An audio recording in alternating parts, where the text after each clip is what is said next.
Camaradas, hurra! Bom dia, boa tarde, boa noite.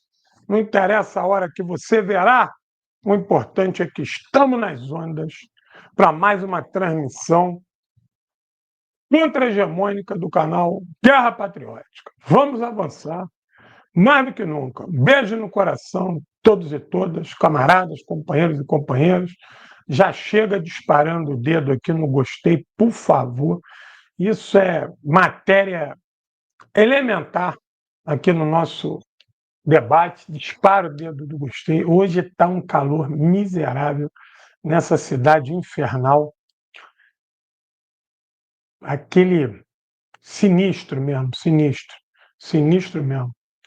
A lá deserto do Saara. Mas vamos embora. Tem gente que gosta, né? Eu não sou, eu sou daqueles que não gostam. Mas vamos embora, vamos avançar, que a hora é essa. Bom, beijo a todos e todas aí. Dispara o dedo no gostei. Não deixa de disparar o dedo no gostei. Para a turma nova que está chegando, ativa o sino, segue o canal, importantíssimo. E aqueles que puderem, né, sejam colaboradores do canal. Né? Assina aí o canal, ajuda esse eminente professor a avançar aqui nas ondas, perturbando o algoritmo do capital. Certo? Bom, hoje nós vamos tratar do governo Lula. Governo Lula, governo Lula.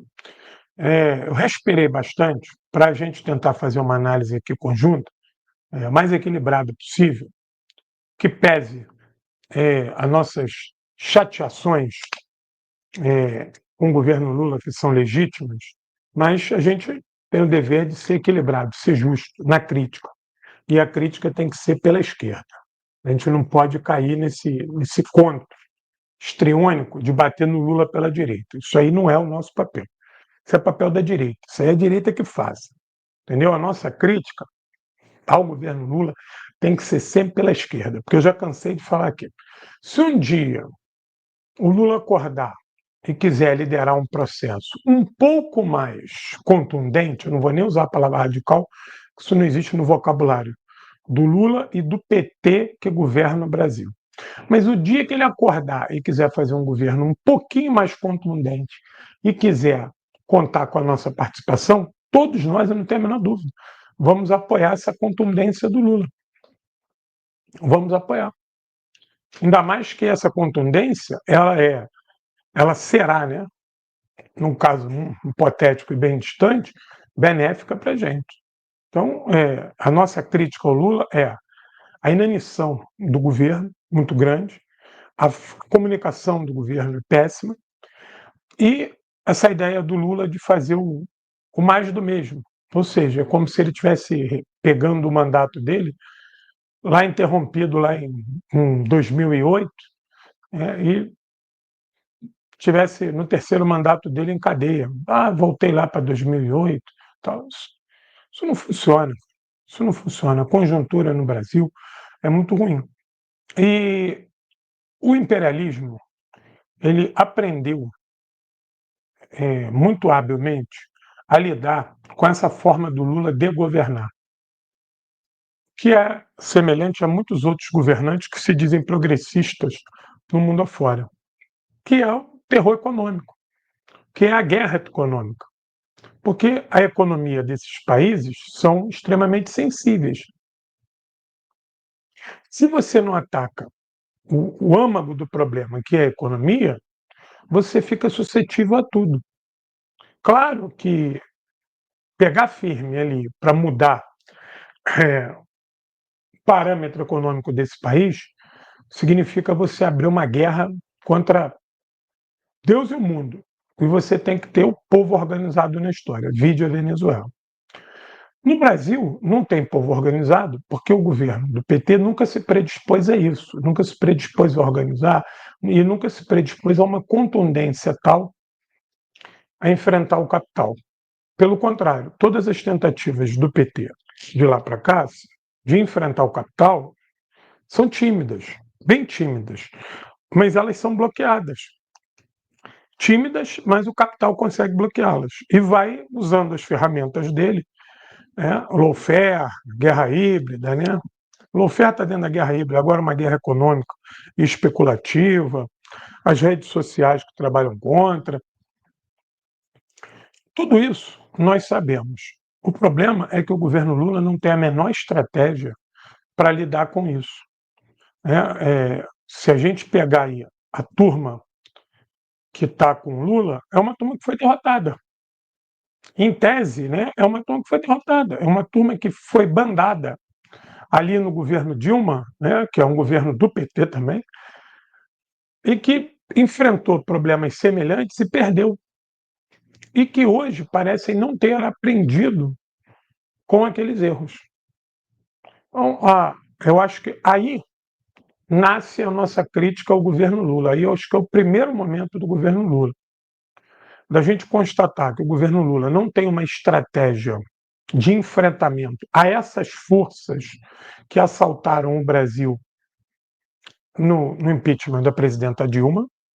Essas forças continuam dando as cartas, e você tem especialistas que dizem que o golpe ainda está em andamento. Eu acredito na tese de que um novo golpe está sendo gestado. Se ele vai ser vencedor, não sei, mas eu acho que aquele golpe da Dilma ele se esgotou na eleição do Lula. A eleição do Lula esgotou aquele processo do golpe da Dilma. E agora eles gestam outro golpe, né? Não significa que vão ganhar, nem significa que o golpe vai se desencadear de maneira total. Mas esse golpe está em andamento. As Forças Armadas são parte desse golpe. Não digo de assumir poder e botar general na cadeira de presidente, não é isso. O Bolsonaro errou quando achou que poderia fazer isso. O papel das Forças Armadas aqui é desestabilizar o governo dentro do governo, não de fora para dentro, mas dentro, ali toda hora catucando, ameaçando, criando tensão. Boa parte dessa manipulação das redes sociais, ela vem dessas unidades militares, desses serviços de inteligência. A relação das Forças Armadas brasileiras com as Forças Armadas estadunidenses é vergonhosa, é promíscua. Com Trump, isso vai se tornar mais contundente ainda, mais perigoso ainda. Então, nós não vemos, por parte do Lula, nenhum desejo de mudar essas estruturas do Estado que estão corrompidas, não da corrupção moral, ética, estão corrompidas a ponto de serem minimamente republicanos. Eu não estou dizendo nem que o Lula vai ter que criar um controle do general que rouba ali na licitação. Isso aí a gente já introjetou isso. O que eu estou dizendo é que o cara tem que ser minimamente republicano. O cara tem que transformar essas instituições em instituições de Estado, não instituições golpistas. Isso é terrível. Isso é terrível, terrível, terrível. Nós não vemos o enfrentamento. Nós vemos o Lula claudicante pedindo para o Múcio continuar à frente do ministério, porque o Múcio faz a ligação com os militares. O Múcio não faz ligação com os militares. O Múcio é homem dos militares. É diferente do fazer ligação. Vamos fazer ligação? Tem um cara aqui que conversa com o governo, conversa com com os militares, cobra dos militares, cobra do governo, e quando erra dali, ele tenta fazer o entrelaço, quando erra de cá, e tenta trazer para o meio de campo, sempre lembrando que a questão é o Estado. O Múcio não é isso. O Múcio é uma velha raposa da política, é um homem milionário, um homem de direita, e que eu tenho certeza que nem no Lula votou, entendeu? Tem simpatia pelo Lula, mas nunca votou no Lula. Acredito fielmente nisso. Entendeu? Acredito fielmente. Pode ser que eu esteja enganado, mas não tem nenhuma ligação com o Lula. Botou ele ali e ele ficou feliz. Ele nem queria vir. Ele nem queria vir. Ele já estava aposentado, rico. Ele não quer se meter nisso. E se meter, sem dúvida, se meter é para ficar do lado dos militares, entendeu? Ele não vai se meter do lado da gente, que ele nem acredita na gente. E por ele, essa turma do 8 de janeiro estava toda do lado de fora. Bom, isso nos leva a uma discussão de que há muitas falhas no governo Lula em áreas estratégicas. Nas áreas de obras, a gente vê o PAC voltou. Realmente, várias obras do PAC que estavam paradas voltaram. Essas obras são importantes para a infraestrutura brasileira? Muito. Elas vão empregar bastante gente? Vão. Elas vão ajudar a fazer a economia andar? Vamos. Mas são obras por obras. Não há um mínimo de discussão política para capitalizar essas obras, para dizer estratégico, de Estado, os trabalhadores ali naquelas obras tinham que receber um mínimo de formação. Falar para ele, meu irmão, tu está construindo isso, que vai ser importante para isso, para isso. Não, isso não existe. Por parte do governo Lula, não existe a menor mobilização dos trabalhadores que o governo intima. Não estou dizendo que isso é obrigação do governo. E vamos separar o que é o dever do trabalhador de se organizar para lutar em um programa de Estado. O que eu estou falando assim, um programa de Estado, o governo PAC, muitas obras. Né?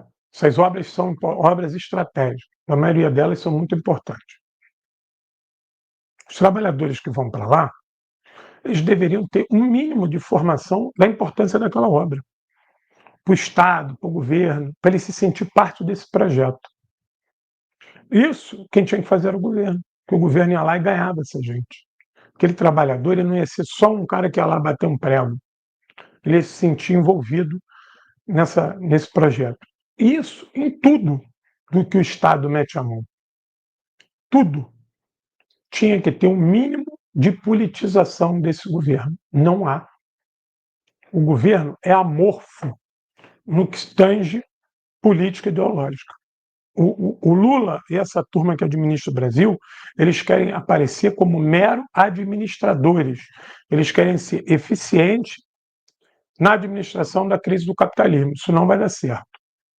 Eu lembro de uma frase do Brizola, que no Rio, no segundo governo Brizola, uma pressão contra o Brizola miserável, uma luta desgraçada do Brizola para construir CIEP. E o Brizola, muito cobrado pela imprensa, foi perguntado, né? Peraí, peraí, gente, só um minuto.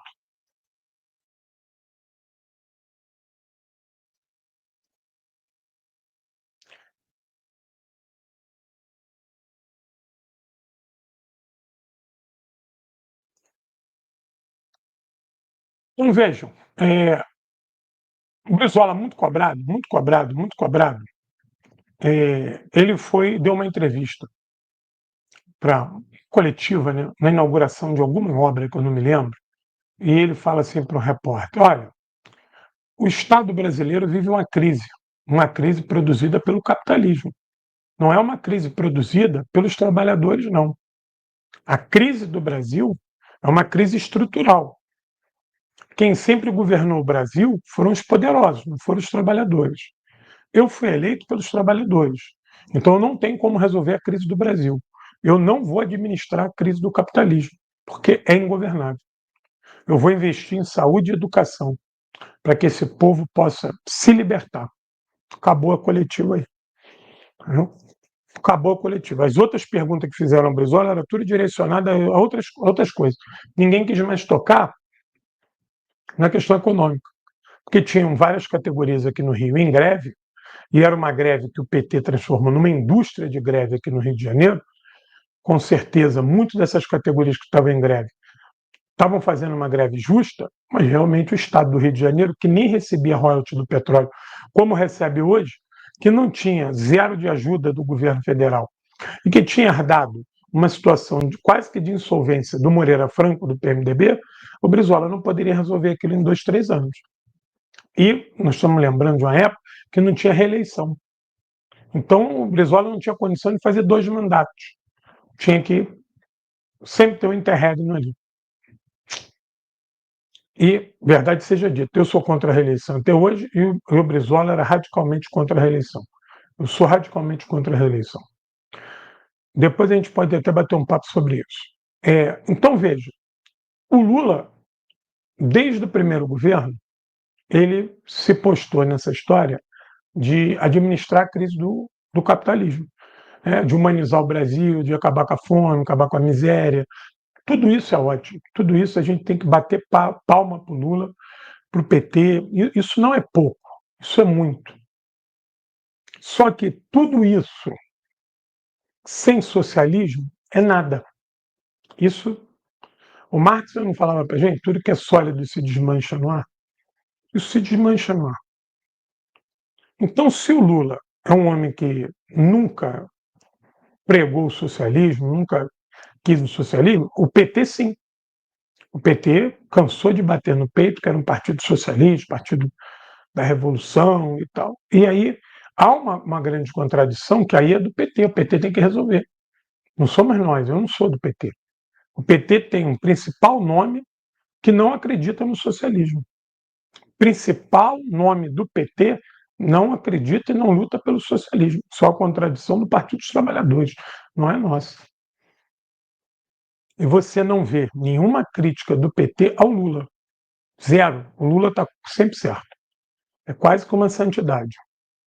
Quase como uma santidade. Mas isso vem lá desde 2002. O Brizola apoiou o Lula em 2002, disse que não queria cargo no governo, que o PDT não participaria do governo. Foi a ordem do Brizola. O Brizola vinha apoiando o Lula até o momento. Quando o Lula lançou as bases da sua política econômica, isso nos primeiros meses do governo, o Brizola faz uma reunião na sede e rompe com o Lula. Não, nós não seguiremos apoiando esse governo, porque a política do Lula, do Plano Real, era a mesma do FHC. Nós não vamos seguir. Então, se instaurou uma discussão na esquerda naquele momento se o governo Lula ele era neoliberal ou não era. O Brizola, por várias vezes, disse que não, e eu concordo. Eu não acho que o governo Lula é um governo neoliberal. Não acho isso. Mas é um governo que tem uma política econômica ainda neoliberal. Herança do FHC. Ah, mas tem muitas diferenças, tem investimento interno, tem obras estruturantes, tem tentativa de quebra de hegemonia em vários setores, tudo ótimo. Isso é a política macro. Mas no econômico, no cerne do econômico, você vai pensando lá o governo Lula, você vê que não há nenhum enfrentamento do governo Lula contra banqueiros, contra juros, contra lucros exorbitantes. E eu não estou falando disso de agora. Agora há um movimento muito legal em cobrar grandes fortunas, dar isenção de imposto de renda, mas isso é uma ótica dos liberais. Os liberais no mundo estão querendo isso. Você vê que Bill Gates lidera lá o movimento para o milionário pagar mais imposto. Para eles não tem problema nenhum pagar imposto, porque o processo de exploração de mais-valia continua. Então eles continuam pegando muito dinheiro do trabalhador, ficando muito rico, e para eles pagar mais imposto não tem problema. Como aquele ditado popular, sai na urina. Sai na urina. Né? Sai completamente na urina. Então, vejam, nós temos que observar que uma análise maior do governo Lula nos leva a uma situação de desesperança. Da gente saber que os limites do governo Lula são os seus limites de classe. E o governo Lula está muito mais próximo de trabalhar dentro desse escopo da social-democracia, que acende uma vela para Deus e outra para o diabo, do que realmente um governo para os trabalhadores. Um governo direcionado aos trabalhadores. Vide essa reforma tributária, que é escandalosa.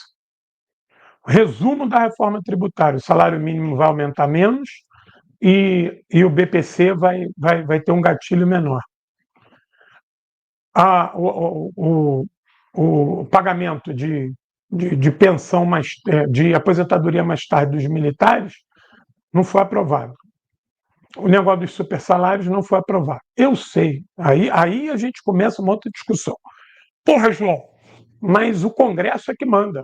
Ele, na maioria, votou contra. Você quer que o governo faça o quê? Mobiliza a população. Mobiliza a população. Nos mobilize, nos chame. Pô, mas isso não seria um dever nosso, independente do Lula chamar? Seria, claro que seria. Isso é uma autocrítica que a classe trabalhadora tem que fazer.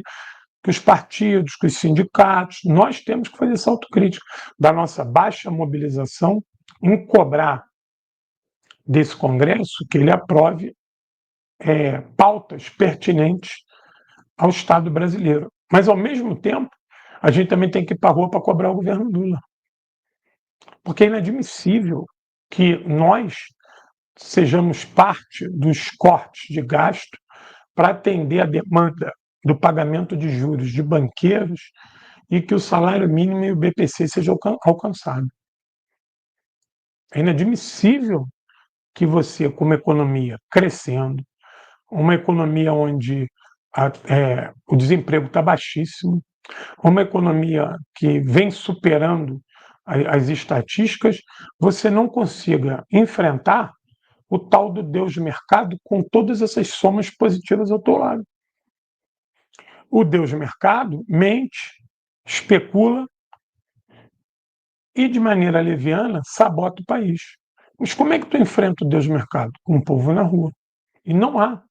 O que mais me assusta é que a contradição do governo Lula com relação ao capital é tão grande,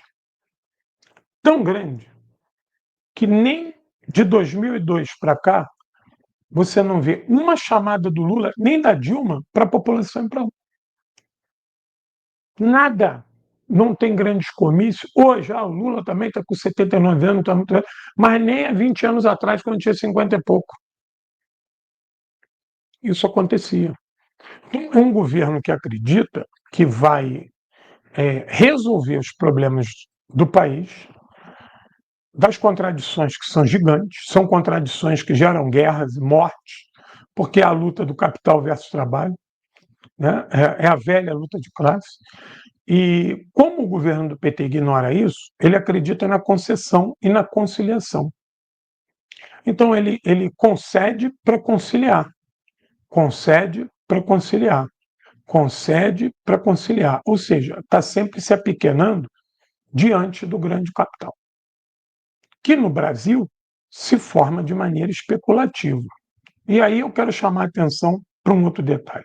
A história, ela nos ensina pra caramba a história. E eu vou dar um exemplo para vocês. Eu não sou um especialista em economia.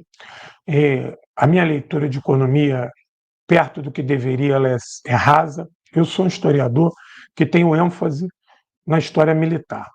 História militar e América Latina. América Latina, século XX, vocês podem me cobrar bastante coisa que eu tenho obrigação de responder. Entendeu? Mas economia não é minha área. Mas eu acabei chegando na economia não só por conta do marxismo, mas muito pela era Vargas. Pela Segunda Guerra Mundial, eu acabei me apaixonando pela Segunda Guerra Mundial. Foi uma coisa assim, paixão total pela economia do Vargas na Segunda Guerra Mundial, porque eu vi que ali tinha um projeto de nação. Eu vi um Brasil nascendo do zero, com todas as suas contradições. Claro, o governo Vargas ele é fruto de uma revolução e depois ele avança no escopo político, social e econômico através de uma ditadura.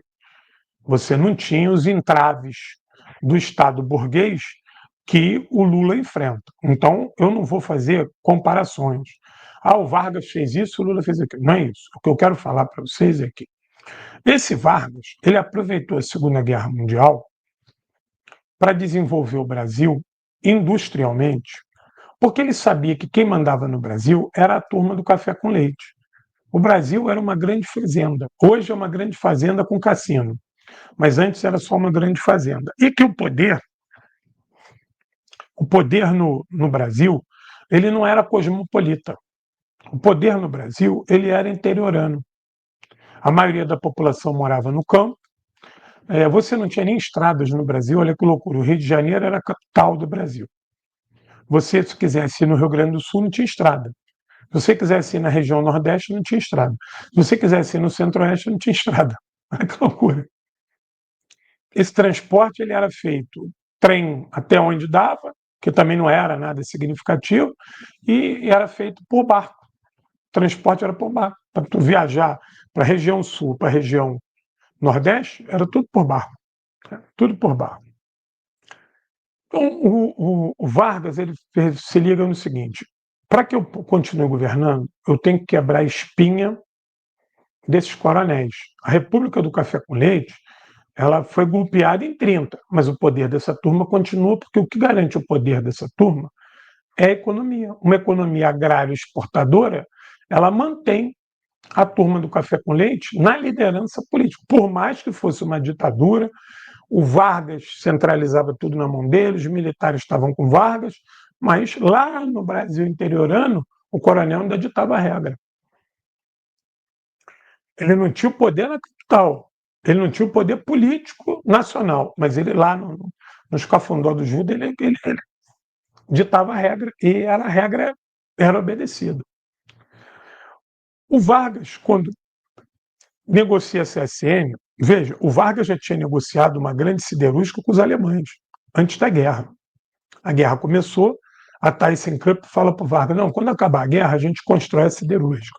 Quando acabar a guerra. Mas o Vargas se ligou que a guerra não ia acabar cedo e que a Alemanha não ia ganhar a guerra. O Vargas viu isso. Quem pegar meu livro aí vai ler o que eu conto sobre isso. Então o Vargas correu para os americanos e negociou a CSN, Companhia Siderúrgica Nacional, que começou a ser construída imediatamente com o alinhamento do Brasil ao campo aliado.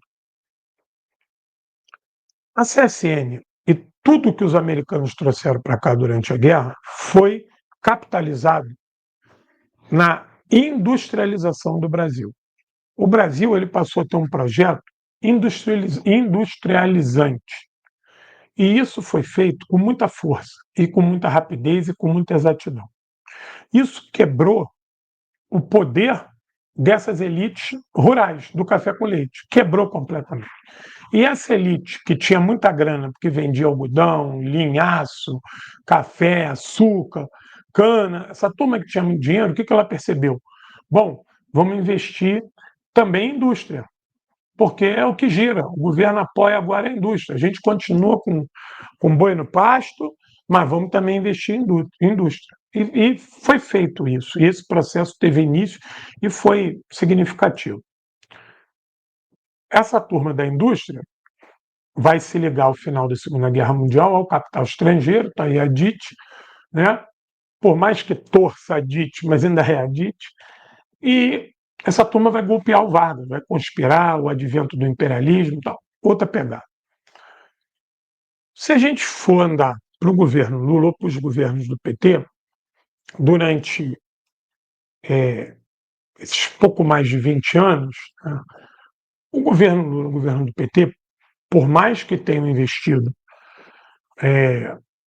em obras de infraestrutura, tentando modernizar a estrutura do Brasil e alinhar o Brasil a um processo produtivo de vanguarda, esse governo Lula não combateu em nenhum momento as elites que dão as cartas no país, que conspiram contra o Brasil e recebem o apoio do capital estrangeiro. Essas elites elas continuaram intocadas na sua estrutura de poder, que é a economia. Então, a economia punjante, teve momentos na história do Brasil que a economia estava arrebentando. Né? O Brasil teve lá momentos econômicos e sociais muito bons com o governo Lula. Toda essa economia foi canalizada para banqueiro, para agronegócio, para especulador, para trambiqueiro, para empreiteira. Ganhos substanciais para os trabalhadores? Não. Eram ganhos momentâneos. Eram ganhos eventuais. E eu digo isso porque nós não conseguimos criar, e aí eu digo nós também erramos nisso, toda a esquerda errou, né? Nós não conseguimos criar uma economia que fosse vista como política de Estado e que ela fosse paulatinamente mudando as estruturas do Brasil. Não.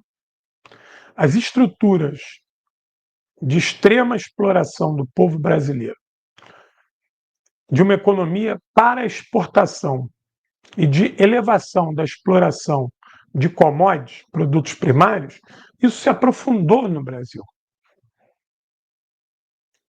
com os governos do PT. Eu não sei nem se o FHC, aquela turma picareta dele, seria tão eficaz na produção de uma economia que fortalecesse tanto essa gente que era a sua base de apoio. Eu lembro da frase do Eike Batista, quando ele fala assim: empresário brasileiro que não vota no Lula está maluco. E realmente, você vai ver que uma série de empresários brasileiros vão se aproximar do Lula e que, no primeiro momento, a gente falou assim: não, são empresários minimamente nacionalistas que estão compromissados em desenvolver o capital nacional e que, a partir daí, vai ter uma grande contradição contra o capital estrangeiro e a gente pode avançar na luta contra a hegemônia, contra o imperialismo, e que esses empresários podem ser nossos aliados no primeiro momento. Isso é uma doce ilusão. Que esses empresários, eles continuavam entrando na ciranda de exploração do trabalhador, contestando as leis trabalhistas, querendo arrancar mais dinheiro do governo, que o governo financiasse as áreas deles, cada vez mais subvenção pública, e todo o lucro que eles ganhavam, eles espalhavam na ciranda por aí, nos Panama Papers da vida, nas offshore, nos salões dourados da burguesia mundial, mas não reinvestiam esse dinheiro no Brasil. Não reinvestiam no Brasil nem nos brasileiros. Quando investiam, era para captar mais lucro, mais dinheiro do Estado e mais exploração dos trabalhadores. Então, isso se aprofundou no governo Lula. Porque o governo Lula deu as costas ao trabalho. Não, porque o modelo econômico do governo Lula favorecia esse tipo de coisa. E aí, para contrabalancear, o governo Lula desenvolveu uma política de aumento real do salário mínimo, parabéns, isso é inegável, mas se acreditou que você poderia integrar pelo consumo. Não, basta a gente. O cara ali não tem nada. Ele vai ter um salário mínimo com poder de compra melhor, os produtos vão baratear, e ele vai poder ter iPhone, vai ter carro do ano, vai ter roupa da marca tal, vai poder comer tal. Pronto, resolveu o problema dele. Não. Essa é a outra doce ilusão de que você vai salvar o Brasil a partir do consumo. Não vai poder comprar mais, e aí você taca o consumismo. Eu lembro de um amigo meu que 2006, 2007, a economia muito bem, ele falava assim: João, pobre na favela está comprando carro em 60 meses, parcelando iPhone em 12 meses e agora come no shopping todo domingo. Aí eu falei: eu não estava entendendo onde queria chegar, eu pensei que era uma crítica até um tanto discriminatória. Aí eu falei: Ele falou: tudo isso é ótimo se isso fosse real, se é artificial. Quando isso acabar, esse pobre vai odiar a gente. Eu ouvi aquilo do Ceará, ele falou: te falando, quando isso acabar, esse pobre vai odiar a gente. A gente é a esquerda, né? Falei: pô, será? E eu também, muito cético, não achei que a economia ia declinar tanto em tão pouco tempo. Porque eu às vezes peco pelo meu otimismo. Né? Eu dificilmente estou achando que a gente vai perder. Eu acredito tanto na vitória que às vezes eu beiro o idealismo. Tem que alguém me dar um choque ali. Porra, o idealismo aí, caralho, se concentra aí. Então, eu não sei se esse meu otimismo é uma fuga da realidade, mas eu sempre acho que a gente vai ganhar, que a gente vai para a vitória, que a gente vai salvar esse país. Eu tenho acredito na vitória. Né? Não é uma crença vã, é uma crença em tudo isso que eu li, que eu vivi, que eu conheço, mas às vezes pode ser que pareça, ou pode ser até que seja um idealismo. Então eu não comentei nada e saí e falei assim, como esse companheiro sempre teve uma crítica muito dura ao PT, eu falei assim: pô, o camarada também já está jogando, porra, praga na parada, vai dar certo, vai dar bom, daí a gente vai avançar, a classe trabalhadora vai se unir a esse projeto e tal. Foi profético o que ele disse. Foi profético. Quando a economia declinou, A esquerda passou a ser odiada, satanizada, expurgada do governo. Nós somos vistos como tem de pior. A máquina de propaganda, ela ganhou força com o declínio da economia, que levou aquele golpe absurdo contra a presidenta Dilma Rousseff. Eu fiz esse histórico, fiz questão de entrar nesse debate, até um pouco mais longo, para a gente balizar que os acertos do governo Lula, que nós temos que bater palma, dos governos do PT, nós não podemos não reconhecer isso, que a gente não vai estar sendo justo, eles foram importantes, mas eles foram momentâneos. Eles não estavam ligados a uma cadeia estrutural, eles estavam ligados a uma cadeia conjuntural.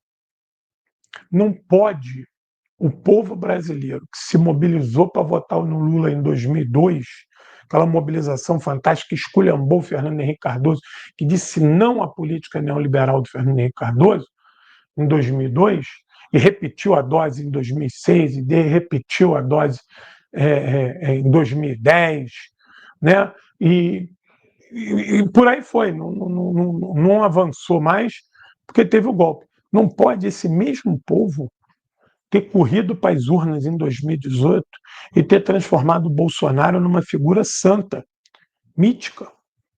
E quase fez isso de novo agora, em 2022.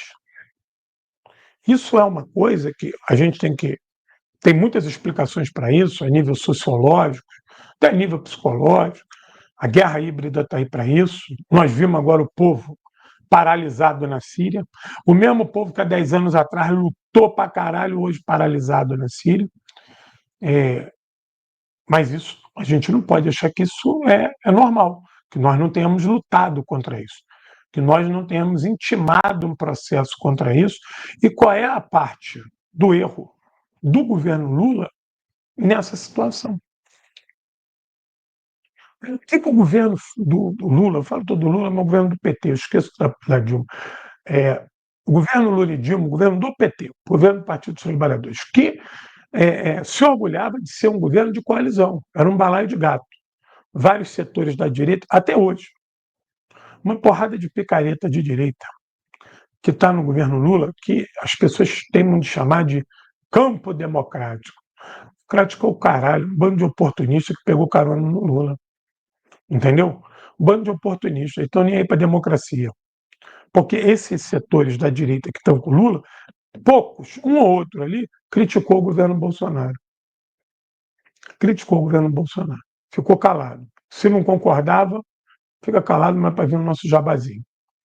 Então, isso é terrível. Porque o governo Lula, que mais uma vez foi eleito pela maioria do povo pobre, com grande aclamação, grande mobilização, todos nós tivemos ônus nesse enfrentamento, todos nós brigamos com um amigo, com um parente. Eu já falei para vocês, eu não falo com a minha irmã por causa de política, não falo com ela. Minha irmã se tornou fascista, e vocês sabem que eu não estou aí para o fascismo não me, não me seduz, né? Não me engana, não me ilude. Então, eu não tive nenhum problema em brigar com vários, não foi só com um, não, com vários, por conta da adesão deles ao governo Lula. Nós tivemos, o governo Bolsonaro, perdão, nós tivemos um embate no Brasil terrível, questão das vacinas. Estávamos nós ali ao pé do canhão. Estávamos nós ali ao pé do canhão.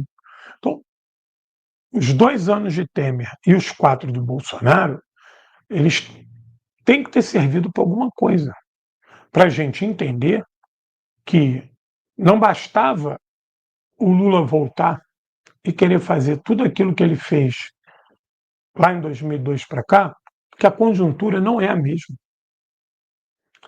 Tudo mudou, e tudo mudou para pior. Inclusive, o imperialismo aprendeu como combater governos como o do Lula e da Dilma. Eles aprenderam. Eles aprenderam. Ó, primeiro, nós não podemos dar trégua para esse governo. Tem que estar sempre sob tensão. Eu tenho uma aula sobre guerra híbrida aqui. Não deixem de ver essa parte da guerra híbrida. É o jornalismo de guerra e a tensão constante. Eu digo para vocês, eu me tornei um cara assim, fanático em ler sobre a guerra híbrida. Tudo que sai no mundo sobre guerra híbrida que eu consigo pescar, eu leio, faço uma comparação. Se eu tiver um tempo, em 2026, eu vou escrever um livro sobre guerra híbrida no Brasil, sobre como ela se porta especificamente no território brasileiro. E uma das pegadas da guerra híbrida é a tensão constante. Você tem que manter o teu alvo sob tensão constante, fabricar tensão. A tensão se você não tiver uma tensão concreta, você fabrica uma artificial e mantém ela. O governo Lula está sob tensão desde que foi eleito. Aí, volto a dizer, a economia melhorou muito, a empregabilidade melhorou, o poder de compra do salário mínimo melhorou. Apesar dessas últimas altas, o preço dos alimentos baixaram, o preço dos serviços baixaram, o Brasil cresceu, o PIB cresceu, o Brasil voltou para uma posição de destaque econômico e política. Mesmo que os ganhos da classe trabalhadora sejam pequenos no meio disso tudo, como são mesmo, né? Mas o Brasil voltou a ter destaque. Então, essas tensões deveriam ter sido atenuadas, mas parece que elas foram pioradas. E a ideia é fazer com que as pessoas pensem que esse governo é pior do que o do Bozo. A ideia da tensão contínua é ser o seguinte: o atual governo ele tem que sempre ser visto como pior do que o anterior, para que você não permita que você tenha uma cadeia de eventos positivos.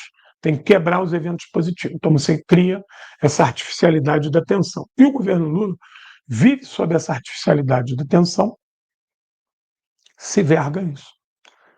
Se verga isso. Eu vi a frase do Lula, coisa de alguns dias atrás, dizendo o seguinte: nós temos que pacificar nossa relação com o mercado. Cara, não dá para tu ter paz com quem está te atacando a todo momento. Entendeu? Não dá. Como é que você vai ter paz para quem não te dá paz? É muita submissão isso. E nós temos visto que essa submissão tem roubado do governo a atenção para a classe trabalhadora. Veja,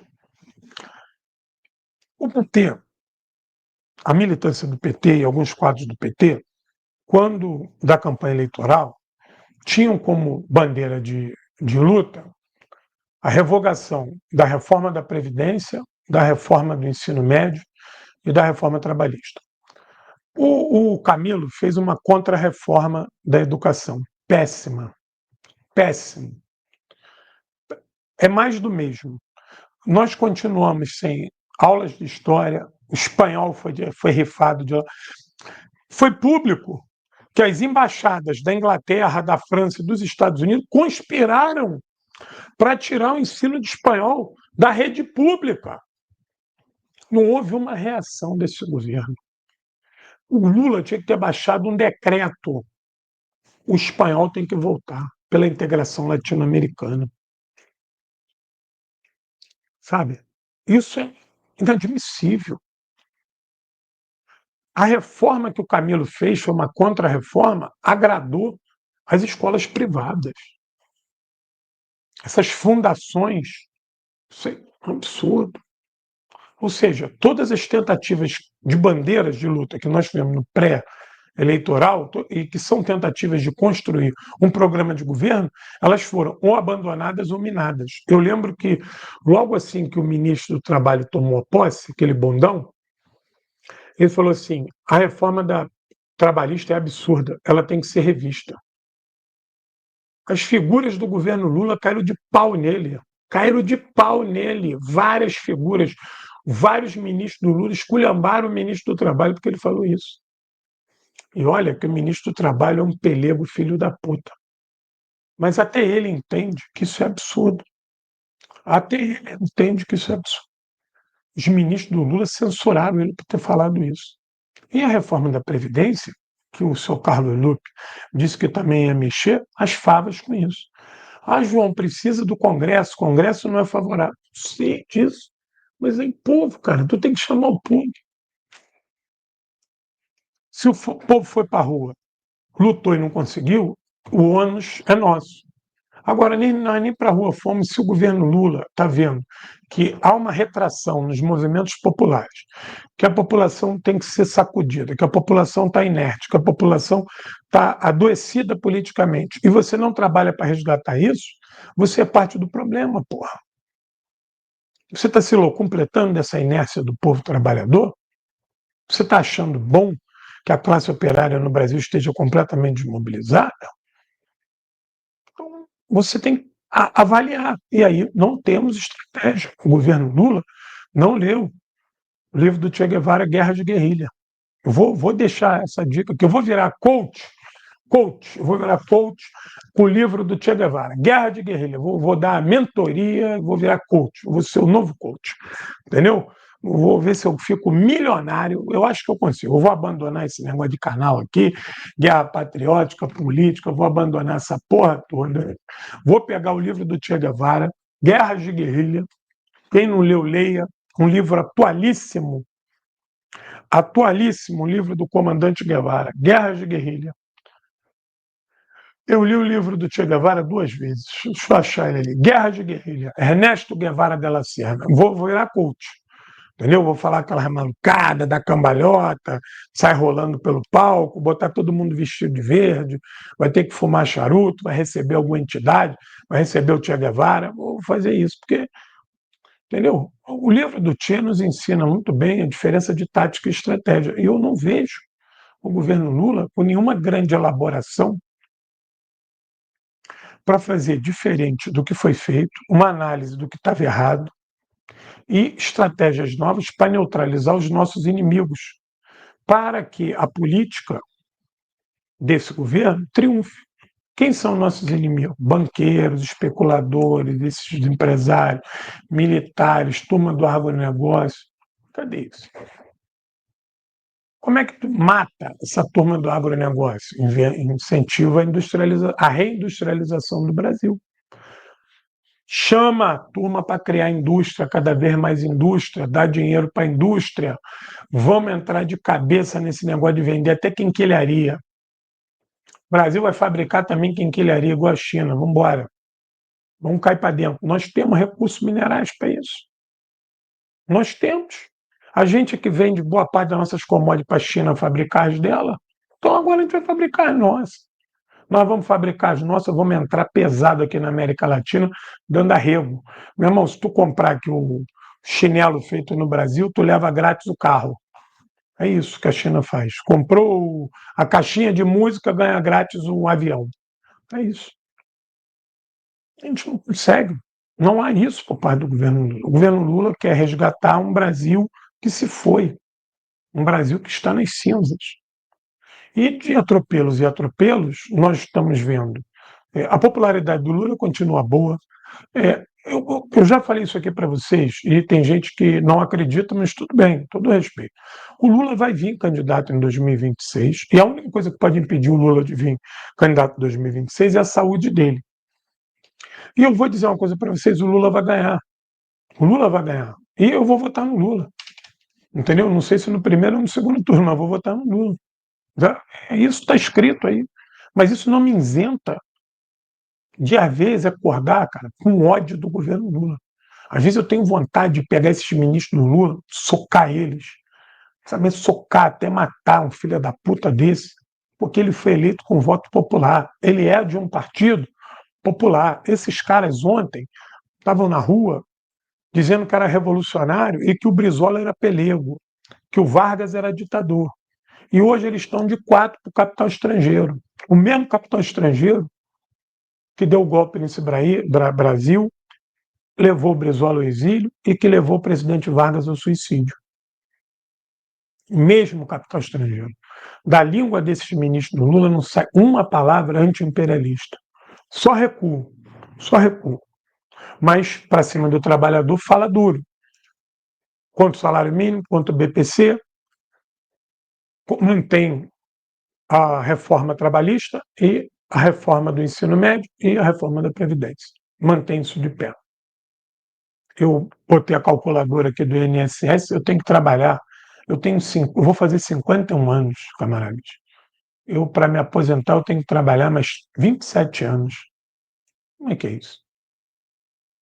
Ah, João, mas você trabalhou muito tempo sem carteira assinada. Era o que tinha, era o que tinha.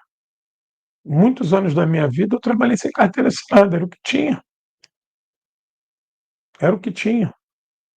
E aí, como é que faz? Já era ruim. Com a reforma da Previdência, aumentou, aumentou. Aumentou em 7 anos para me aposentar. E me aposentar com salário merda. É a realidade de todo brasileiro. Isso não foi mudado no governo Lula. Não houve esse ganho para a classe trabalhadora. Isso é um objeto que nós temos que. As prisões estruturais, os problemas estruturais do Brasil, que fode com a vida do trabalhador, que impede que a gente seja uma nação, que leva o povo ao desespero, à ignorância, às vezes à indolência, isso não foi rompido nesses anos todos do governo Lula, do governo do PT. Isso é uma autocrítica que o PT precisa fazer. Se o PT tem desejo realmente de ser uma força transformadora, e aí é o seguinte, parabéns ao governo do Lula que acabou com a miséria. Essa porra fica ligada aqui. Acabou com a miséria. Parabéns ao governo Lula que está sempre acabando com a miséria, mas não consegue acabar com a pobreza. Porque acabar com a pobreza significa avançar na luta de classe. Acabar com a miséria, até o rico quer acabar com a miséria. Chama o Luciano Huck lá que ele ajuda.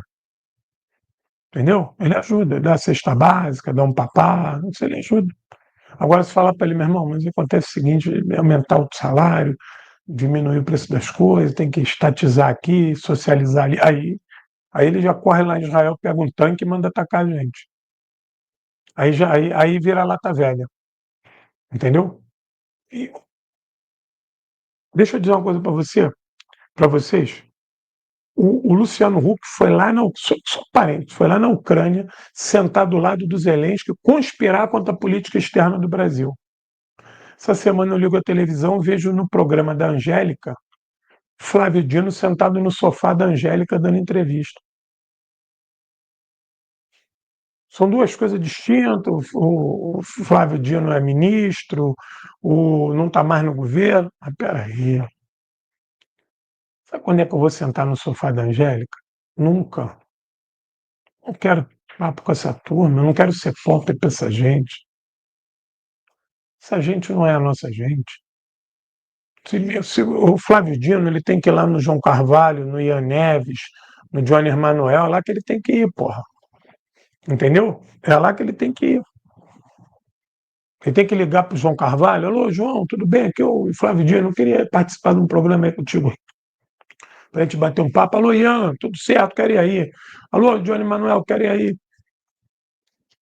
Se ele realmente quer dar satisfação a alguém, que seja a classe trabalhadora, não é no sofá da Angélica. Então, essas coisas que o governo do PT tenta alimentar uma proximidade com a burguesia, de achar que essa burguesia vai ser legal contigo, fudido. Fudido. Se tem alguém que foi muito traído, é o Lula, mas não é traído pelos trabalhadores, não. O PT é um dos partidos que foi mais traídos no Brasil depois do PTB, né? Porque foi governo. O PTB foi governo, foi muito traído. O PT foi governo, foi muito traído. Só que o povo brasileiro nunca traiu o PT, nunca traiu o Lula, nem traiu a Dilma. E quando foi chamado a participar, compareceu. Quando foi chamado a participar, compareceu. Quando o Lula se colocou à disposição para vir candidato, o povo votou nele e ele ganhou a eleição. Quando a Dilma, lembra daquele dia, aquela cena, o Aécio Neves já pronto para comemorar, o bagulho vira, a Dilma ganha, foi com voto de quem? Da burguesia? Com voto dos trabalhadores. Então, há uma traição de classe generalizada nesse PT, nessa política neoliberal, na área econômica. Eu reduzo a política neoliberal. Eu não acho que o governo do PT é um governo neoliberal, não acho. Quem viveu o Fernando Henrique Cardoso sabe que era doído, como eu vivi. E eu ganhava salário mínimo no governo do Fernando Henrique Cardoso, trabalhava igual um desgraçado, ajudava muito em casa, era, morava eu, minha mãe, minha avó e minha irmã, eu, minha mãe, minha avó, minha mãe, minha avó e minha irmã, uma cachorra e 5 gatos. A minha mãe ganhava 2 salários mínimos, aposentadoria e pensão. A minha avó tinha a pensão dela no INSS, que dava em torno aí dos 2 salários mínimos também, e eu ganhava um salário mínimo. Esse dinheiro todo, a gente pagava aluguel, luz, água, comida, nossos bichos eram tudo bem tratados, tínhamos que nos vestir, nos calçar, minha avó já tomava uma porrada de remédio, porra, não sobrava nada, uma dificuldade do caralho, entendeu? Eu vivi o governo Fernando Henrique Cardoso. Então, os piores momentos do governo Lula são muito melhores do que o FHC. Então, eu não acho, esse humilde professor respeita quem acha, né? Os companheiros e companheiras de esquerda que falam assim, não, João, o governo Lula é um governo neoliberal, eu respeito, tudo certo, né? Isso parte da análise individual de cada um. Mas eu localizo essa política neoliberal na economia, que já não vem de hoje, Haddad, Guido Mantega, esses merda todo, nenhuma proposta radical para romper com a economia de mercado, nunca teve isso, se adequar. Um capitalismo dependente se adequando a uma economia de mercado é a subordinação total, é a rendição, é a bandeira branca sem luta ao capital estrangeiro. Esse é o primeiro ponto. Segundo ponto é a ausência de política mobilizadora, de política de massa, de mobilizar. O Getúlio Vargas ia inaugurar uma ponte, mandava chamar o povo todo, e não tinha internet. Tinha que ir todo mundo lá ver a inauguração da ponte. A inauguração da ponte era o menor dos problemas. Tinha que ouvir o discurso do Vargas. O discurso do Vargas era uma aula de América Latina, de América do Sul, de Brasil. Ele tinha que ouvir o discurso. O Getúlio Vargas fazia discurso no estádio do Clube de Regata Vasco da Gama, aqui no Rio de Janeiro, que era um estádio muito grande, até hoje, mas na época tinha um gigantismo muito maior. Aquela porra lotava, tá as imagens na internet para tu ver. Quando ele começava lá, trabalhadores e trabalhadoras do meu Brasil. E horas falando e todo mundo lá ouvindo o Getúlio, batia palma. Aquela massa andou com o Getúlio. Você vê que até o Bozo, que é canalha, que vive da rede social, quantos encontros o Bozo faz andando por aí? É que o Bozo está embaixo. Mas quando o Bozo estava em alta, ele andava por aí falando, pregando. O Lula, o Lula quando vai para algum local, é aquele esquema, aquelas cadeirinhas, todo mundo sentado ali na cadeirinha, aquela claque, aquilo é o PT. Ausência de povo total. Você vê que no último 1º de maio foi uma vergonha, mal organizado. O Lula, o presidente do Brasil, chega, tinha meia dúzia de pessoas, numa confusão entre CUT, farsa sindical, uma claque ali. Não tem povo. Então, o segundo problema do governo Lula é querer governar sem povo. Mas por que quer governar sem povo? Tem medo de ser cobrado. Tem medo de perder o controle desse povo. Então é melhor que esse povo continue dormindo. Deixa esse povo dormindo. Se a gente ficar chamando muito, eles criticam a gente, daqui a pouco eles estão para o outro lado, então deixa ele quieto. Entendeu? Deixa o povo quieto. Isso é péssimo. Isso é péssimo. E acho que o terceiro problema, grave, é uma falta de leitura do Brasil. A falta de disposição para combater o fascismo, a alienação. Não tem esses ministros, muito deles já tudo carcomido, frouxo, muquirano. É um misto de pelego e cirandeiro, o governo Lula. Repara o ministério do Lula. Os que são de esquerda, pelego ou cirandeiro, é o que tem. Os que são de direita, aí não tem nem mais análise para fazer. É pelego e cirandeiro, não vamos a lugar nenhum. Não tem ninguém ali para tirar o pino da granada. Não tem ninguém ali. Então, é um governo que já nasceu com muitos problemas e que prefere governar sem povo. Fica suscetível a chuvas e trovoadas, né? Bom, eu quero pedir a tua ajuda aí, meu irmão, me ajuda aí, por favor. Aço Vermelho, Segredo da Vitória Soviética na Segunda Guerra Mundial. Um livraço aqui, ó. Livraço para tu conhecer aqui como é que foi a epopeia. Libertação da Romênia, hein? Libertação da Romênia, hein? E por outras várias. Aqui tem tudo aqui, tudo. Vem aqui um trabalho de diagramação fantástico. Vamos embora. Da minha querida Gabriela Gandalf, aqui, ó. Livraço. R$ 80 com frete grátis para todo o Brasil. Outro é o livro do camarada Stalin. Discursos, entrevistas e ordens que ele deu durante a Segunda Guerra Mundial. Aqui, ó. Ordem do Supremo Comandante-em-Chefe dos Exércitos da Frente do Dom. 2 de fevereiro de 43. O que foi 2 de fevereiro de 43? Final da Batalha de Stalingrado, a vitória final. Olha aí. Ano de 43. Tiro, porrada e bomba com o Marechal. Então compra aqui, ó.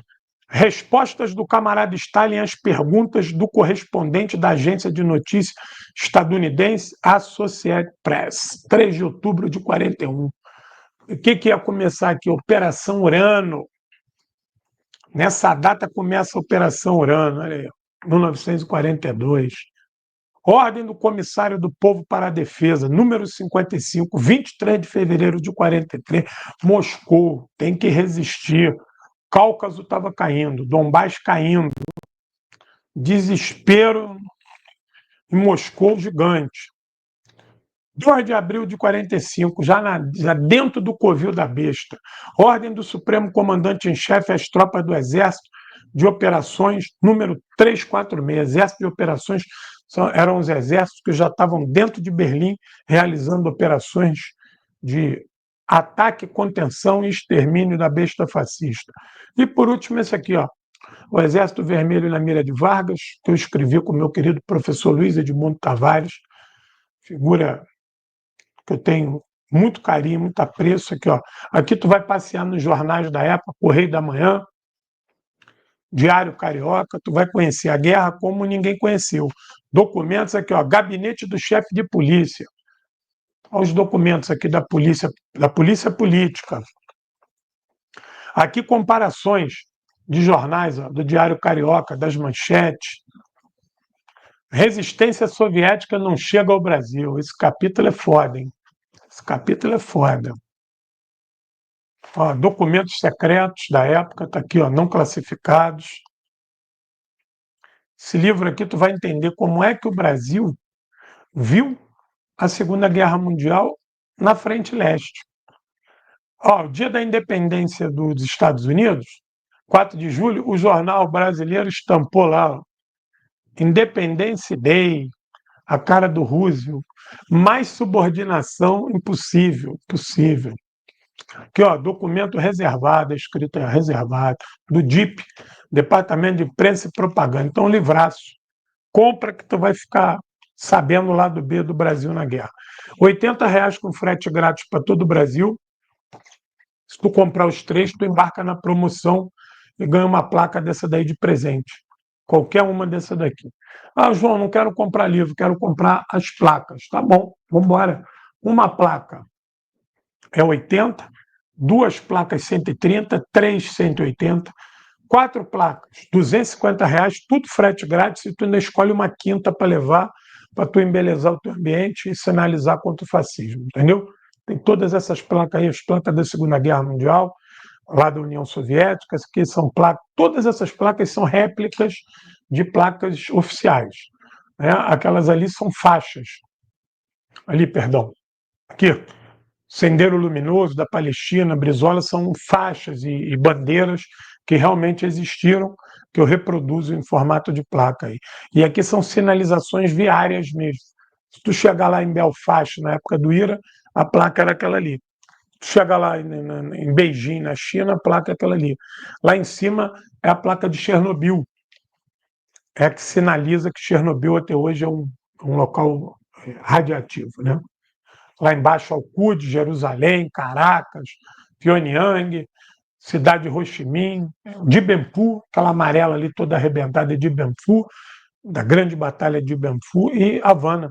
É exatamente isso aí.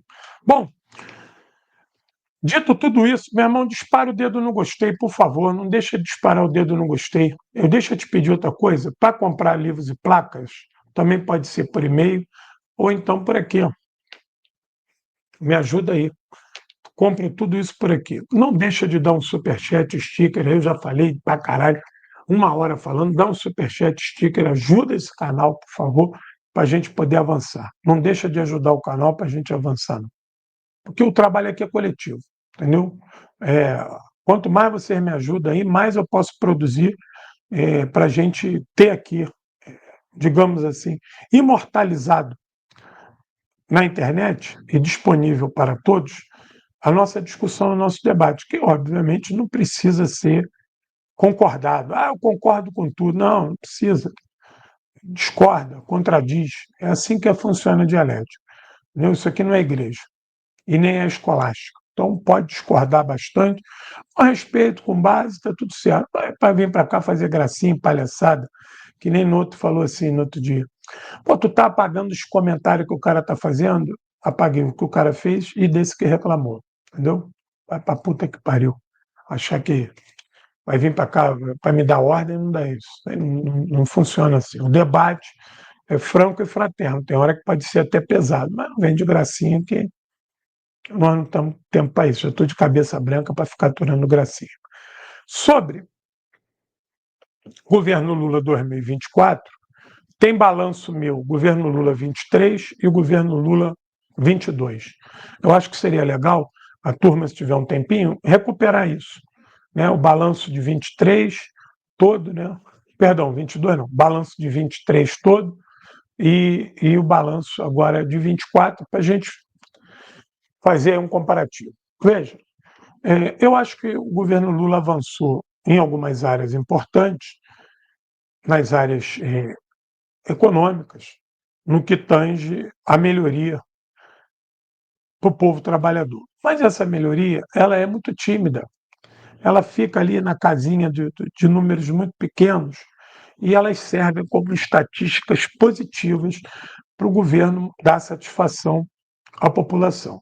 Mas, na prática, essas melhorias não alcançaram o povo trabalhador como deveriam. O alargamento do Bolsa Família, a farmácia popular, dos programas sociais do governo, isso é muito positivo, isso é muito bacana. Para quem não tem nada, poder comer um pouquinho melhor, ter acesso a um remédio mais barato, isso aí não tem preço. Mas isso sem politização não leva a lugar nenhum. Esse cara pode ser que ele vá lá, faça tudo isso e depois ainda vote no Bolsonaro.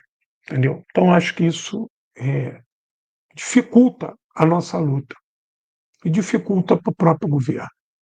No que tange a questão de obras estruturais, para que a gente mude a realidade dessas cidades, zero, né? Zero.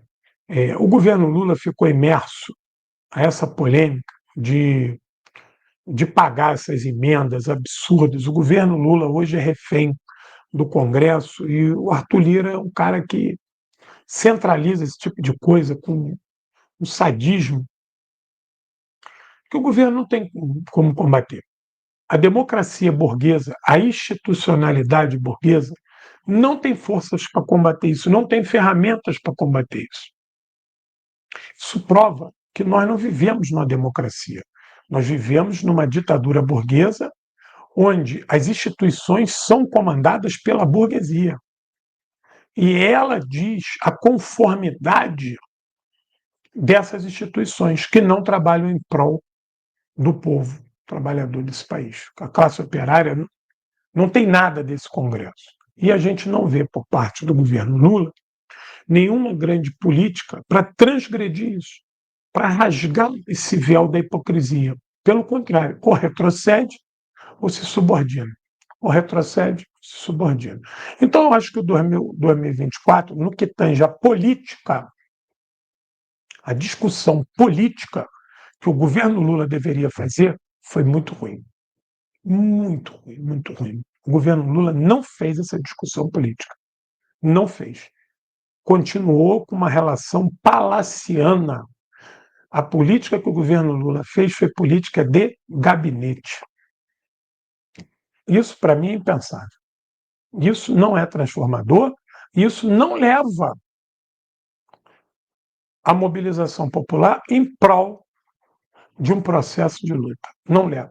Isso é o seguinte: nós não podemos culpar o governo Lula pelos retrocessos políticos da classe trabalhadora.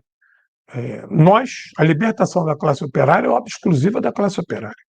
Ela tem que assumir esse ônus a partir dos instrumentos seus de vanguarda. Mas aí entra uma outra crítica, que é a esquerda brasileira, vários partidos e setores de esquerda também estão muito mansos. Eles não cobram do governo Lula como deveriam cobrar pela esquerda. Nós vimos pouquíssimas mobilizações populares cobrando o governo. E talvez isso dê um conforto para o governo Lula continuar na coxia, continuar sendo fiel a esse governo pelego, ter fidelidade a essa governança pelego, porque não tem ninguém sacudindo ele. O que tem de mobilizador ainda é a direita. A direita está muito mobilizada, ainda muito atuante, e continua fazendo da rede social o seu parquinho, que tem funcionado, que tem alcançado a classe trabalhadora. A classe trabalhadora continua sendo bombardeada por uma série de mentiras, e é um trabalho de formação pela direita. É um trabalho de formação, de fascistização da classe trabalhadora e do ambiente político brasileiro. O governo Lula faz o quê sobre isso? Nada. A comunicação do governo Lula é ruim e o governo não tem nenhuma estratégia para combater essa gente. O governo Lula não tem estratégia para mobilizar ninguém e para politizar nada nem ninguém. Nada. Não tem um setor no governo Lula que esteja mobilizado. Eu acho que um dos calcanhares de Aquiles do governo Lula em 24 foi a educação. Essa contra-reforma do Camilo, uma vergonha. Mas o governo Lula está construindo 10 institutos federais, que eu não sei o quê. E as greves que o governo Lula enfrentou aí na educação, do dinheiro que não vai para as universidades. Nós temos uma série de universidades chiando por causa de corte de verba. E essas universidades não estão pedindo nem ampliação, estão pedindo manutenção. Então, isso, péssimo. Você vai construir mais 10 institutos federais, legal, beleza, e os que já estão, que não tem verba. A gente vê o tal do Camilo completamente silencioso com relação a que o PT desenvolva uma política de educação a nível nacional transformadora. Eu continuo dizendo para vocês que é inadmissível que o governo Lula não tenha pego a experiência dos CIEPs, ter transformado em algo para si, carregado no osso do peito, e ter construído CIEPs. Instituto Federal, muito bacana, mas vamos construir CIEPs. Que seria uma derivação do Colégio Pedro II. O Colégio Pedro II não é um colégio fundamental e básico, que é federal? Então, o governo Lula ele poderia continuar investindo no ensino fundamental 1 e 2, e inclusive no ensino médio, a partir dos CIEPs federais. Isso ia ser revolucionário, rapaz. Isso ia ser revolucionário, tu pegar aquela criança lá da tenra base e dar uma educação para ela de qualidade, porque ela está na universidade. Uma federalização dessa parte do ensino. Então, para mim, na área de educação, péssimo. Na área de saúde, o governo Lula continuou com a coisa da terceirização. Aqui no Rio entregou o Hospital de Bom Sucesso a uma OS, a uma ONG, não sei o que é isso. Essa relação promíscua com a ONG permanece no governo Lula. Isso é terrível.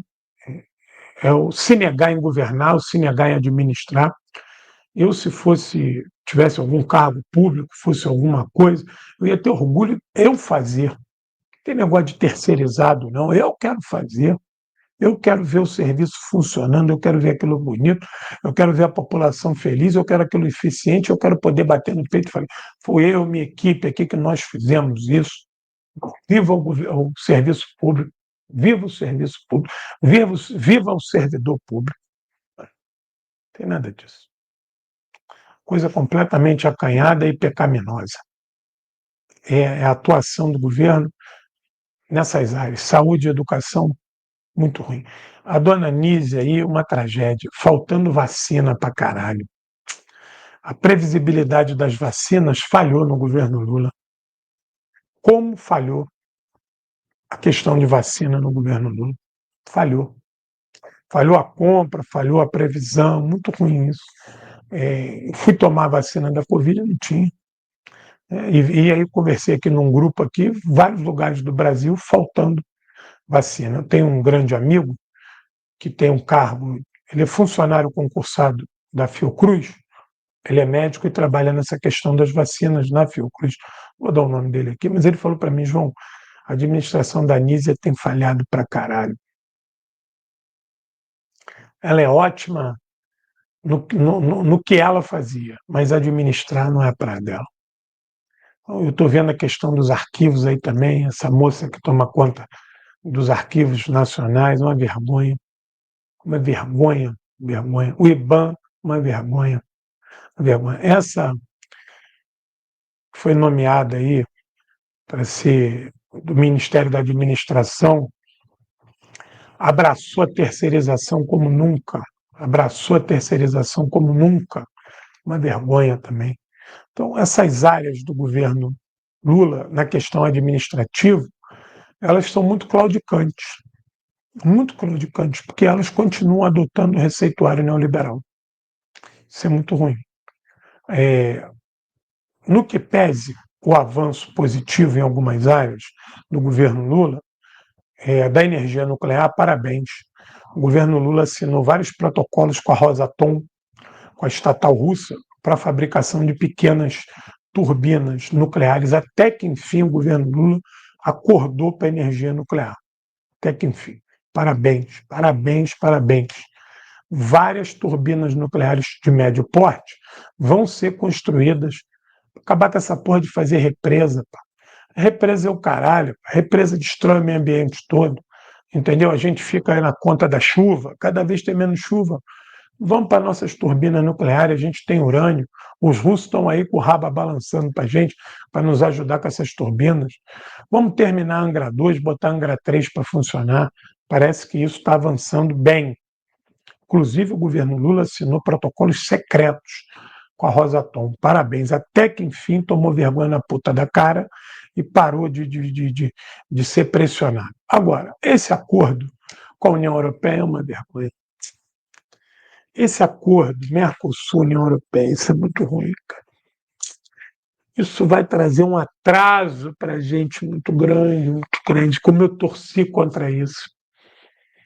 Eu não sei como é que o Lula pode estar comemorando isso. Primeiro que a gente só vai colher algo disso daqui a 15 anos, 10, 15 anos. Segundo, que nós vamos ter uma enxurrada de produtos industrializados europeus aqui no Brasil, que vai ser muito legal para a classe média, né? Poder tomar o vinho dela, o queijo Roquefort, a geleia de Damasco, isso aí vai ser muito legal para a classe média. Mas isso vai jogar uma pressão sobre a produção familiar, né? A produção de pequeno e médio porte no Brasil, a produção agrícola, muito dura. E mais, com a chegada desses produtos industrializados aqui a um preço bem mais acessível, a gente vai querer produzir isso aqui? Vai ter empresário brasileiro que vai querer montar a indústria disso aqui? Acho que não, né? Então, é um retrocesso para esse processo, é um retrocesso para esse processo que o Lula diz querer criar de reindustrialização do Brasil. Terrível. Isso é terrível, isso é um contrassenso. Outro detalhe, até agora nós não vimos a questão da Avebras e da indústria de defesa avançar no Brasil. Em 2024, várias propostas foram oferecidas ao governo Lula, salvar a Avebras, estatizar a Avebras e investir na indústria de defesa, e isso não mandou. Quero dizer para vocês que os militares brasileiros são contra. Eles são a favor de ficar comprando tudo exterior.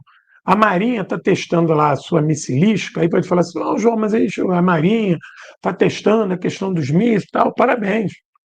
Eles querem ter os mísseis dele, mas se for para construir, vamos construir carro de combate, vamos construir outros. Não, isso é melhor comprar de Israel. Ao mesmo tempo que a Marinha quer construir os seus mísseis, ela quer comprar blindado de Israel. Pô, mas vamos construir o blindado aqui? Não, vai dar trabalho. Vamos comprar de Israel. Então, ou seja, é difícil se o governo Lula não pegar esse tipo de coisa no osso do peito e fazer. E em 2024 esse debate estava na pauta e não foi feito. Não foi feito. Gente, olha aqui, por favor, deixa eu botar uma coisa aqui para ajudar o canal, está aqui, ó.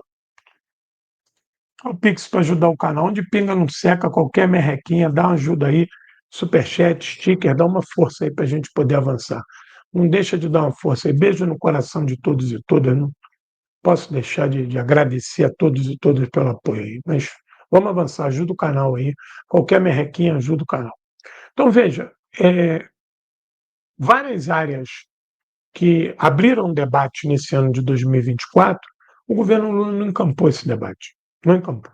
Essa questão da Avibraz me chateia muito, porque a Avibraz é estratégica, é importante, e o governo Lula poderia, mole, estatizar ela, bota ela sobre controle do Ministério da Ciência e Tecnologia, divide esse pagode com o Exército, né?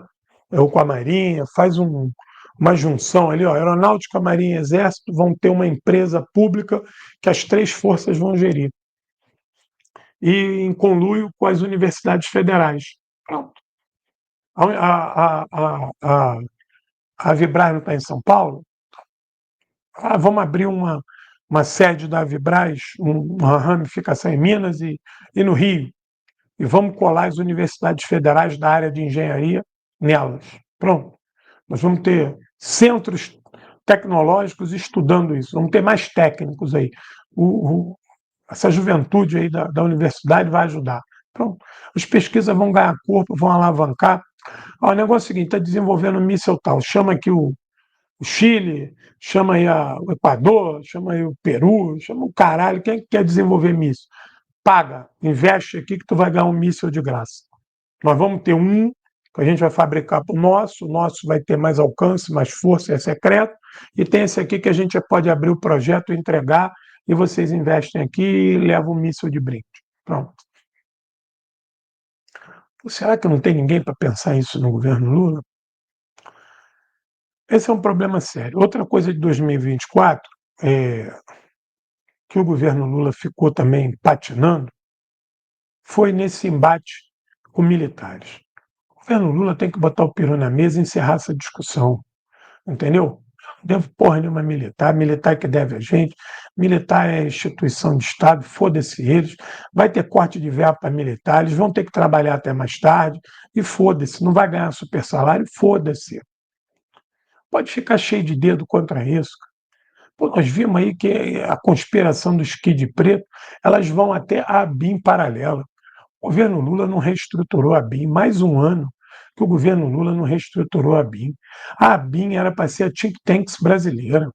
Já falei para vocês, tu tinha que chegar lá na BIM, tá cheio de moleque novo com óculos fundo de garrafa, com cara de nerd, rebentando ali, meu irmão, e falando para ele, ó, relatório sobre isso, relatório sobre ação climática, relatório sobre isso, o governo tem que investir nessa área, cuidado aqui nessa área tem que ter atenção, a BIM tem que ser uma produtora de documentos que vão nortear a política estratégica brasileira. Mas aonde que está essa política estratégica? Por falar política estratégica, nós tivemos aquele problema com a Venezuela, estamos ainda, que foi terrível, muito ruim, péssimo que o Brasil fez com a Venezuela. Barrar a Venezuela de entrar nos BRICS, aquilo foi algo inominável, foi uma bola fora terrível, aquela briga com a Nicarágua. Pode ver que o Ortega esculhambou o Brasil e o Brasil ficou calado, porque o Brasil estava errado. O Brasil estava errado. O Ortega, quando ele não atende o telefone do Lula, ele erra. Mas quando o Ortega soube que o Brasil estava com o Vaticano conspirando contra o governo nicaragüense do lado da oposição, O Ortega ficou puto. Até porque o Lula tem trânsito para ligar para o Ortega e falar: pô, Ortega, vamos tentar resolver essa parada assim, assim. O Vaticano me ligou. Não. O embaixador brasileiro estava por debaixo dos panos conspirando contra o governo Ortega. Quando o governo Ortega avisa isso ao Brasil, o Brasil silencia. O Brasil tinha que ter tirado o embaixador de lá. Falar do Ortega, deixa comigo, não vou explanar, para não queimar também o filme do meu embaixador e não criar um problema no Itamaraty, me dá um mês e pouco, eu vou movimentar ele, eu vou tirar ele de lá, vou botar em outro lugar e vou nomear um cara aí ao pé do canhão que seja a favor da Revolução Nicaragüense. O PT tem um histórico de ligação com a Nicarágua muito grande. O PT tinha uma época que mandou um monte de gente na Brigada de Solidariedade para a Nicarágua, nos momentos mais difíceis da Revolução Nicaragüense, e agora esse passo atrás na relação com a Nicarágua, péssimo. Péssimo, péssimo, péssimo, péssimo. Péssimo, muito péssimo. Isso é uma coisa que eu espero que em 2025 o governo Lula recomponha isso. A posse do Maduro, eu acho que é dia 10. É uma vergonha o Brasil não mandar representante. Vai ser uma vergonha se o governo brasileiro não reconhecer a vitória do Maduro, o governo do Maduro. Isso, para mim, vai ser demais, aterrador, bárbaro. Acho que as relações estão caminhando para uma normalização. Eu vejo sinais contundentes vindos da Venezuela. Eu falo aqui com uma tropa boa da Venezuela, está muito preocupado com isso. A última fala do Lula sobre Venezuela foi boa, não quero briga com a Venezuela, deixa para lá, o Maduro é um problema do povo venezuelano, mas ele localiza o Maduro como problema. Isso é ruim. A última entrevista do, do Amorim, falando que ninguém ia a Caracas, que ele não ia a Caracas, que o Lula não ia a Caracas. E o Lula já falou. Né? Eu vi a entrevista do Lula dizendo o seguinte: a minha próxima viagem internacional é para a China e para o Vietnã. Se eu não me engano, ele vai à China e Vietnã, em março. Ele não falou de Venezuela. E acho que pelo problema dele de saúde, ele também não está podendo viajar. E ele tem que ficar 60 dias muito quieto, andar pouco. Então ele não vai pegar avião para lugar nenhum. Então o Lula já não iria à Venezuela por causa do seu problema de saúde. Vamos ver se ele manda o Amorim, Mauro Vieira, vamos ver o que ele manda. Eu sei,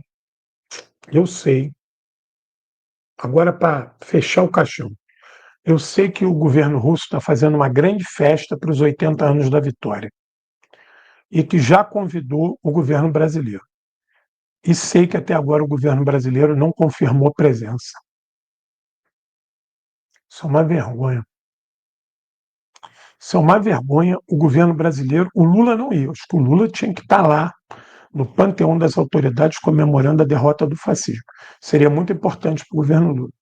Mas ele não confirmar nem presença, não mandar o Amorim, Mauro Vieira, eu quero acreditar que isso não vai acontecer. Eu tenho essa informação de fonte muito segura. O governo russo está fazendo convite a vários governos, várias autoridades, várias celebridades do mundo aí das letras, vários cientistas importantes. O governo russo quer fazer um grande evento em maio, grande evento, e já convidou o Brasil. E o Brasil ainda não respondeu. Então, isso está na conta da nossa análise de 2024. O ano de 2024, eu vou dar nota 5,5 para o governo do PT. Muito ruim, muito ruim. Não foi péssimo, mas foi ruim. Precisa melhorar muito e nós temos que cobrar o governo Lula. Nós temos que sair da nossa inércia de ficar criticando o Lula em casa. Pô, governo Lula, nós temos que ir para a rua, companheiros e companheiras. A rua é nossa. Nós temos que tomar essa iniciativa. E o governo Lula, se foda ele, se vir com esse papinho de golpe. Quer dar golpe, quer derrubar o Lula. Não, a gente não quer derrubar o Lula porque nós votamos no Lula. A gente quer que o Lula seja fiel ao voto dele. A gente quer que o Lula respeite o voto que ele recebeu nosso. E não vê que esse papinho que esses assessores do Lula ficam, que o Lula falou, tem que ser criticado. Eu sei que eles têm a esquerda radical, ela tem que me criticar, ela tem um papel importante. Né? Então, nós estamos cumprindo nosso papel, que é criticar. E aí eles querem o quê? Beijo? Beijo ele recebe do PT. O PT, que não consegue fazer crítica ao Lula, ele tem todo, pela orientação do partido, eles têm todo o direito de dizer que o governo Lula é maravilhoso. É direito deles, mas não cobre isso da gente. Porque nós não somos do PT, pelo menos eu não sou, muitos daqui não são. Quem é do PT eu respeito, eu já falei, eu tenho ótimos amigos do PT. Tem amigo do PT que fala assim, cara, tu é o cara que mais crítica faz ao Lula e que a gente tem em consideração por você, mesmo com essas críticas que você faz ao Lula. Você faz uma crítica respeitosa pela esquerda, muito obrigado por esse carinho, por essa parte que me toca, mas eu vou continuar criticando. E vou continuar criticando, querendo que essa porra melhore, porque eu faço parte desse país, eu tenho filho pequeno, preciso que isso melhore. E a última coisa que eu quero é que a turma do Bolsonaro volte ao poder. Só que se o governo Lula continuar andando assim, vai asfaltar o caminho do inimigo retornar. Camaradas, eu vou recuar. Vou recuar. Vamos embora. Beijo no coração. Obrigado. Ajuda o canal. Não deixa de dar o gostei. Me ajuda lá nas minhas outras redes. Vai lá no Instagram, por favor. Não deixa de ir lá no Instagram. Esse ano de 2025 eu vou fazer um trabalho nesses Instagram aí para a gente fazer o canal crescer. Eu já conversei com o Portinho lá da Voz Trabalhadora. A gente tem um projeto em fazer o canal chegar a 50 mil. O canal está pequeno, 20 e poucos mil. Vamos fazer um trabalho para tentar chegar a 50 mil.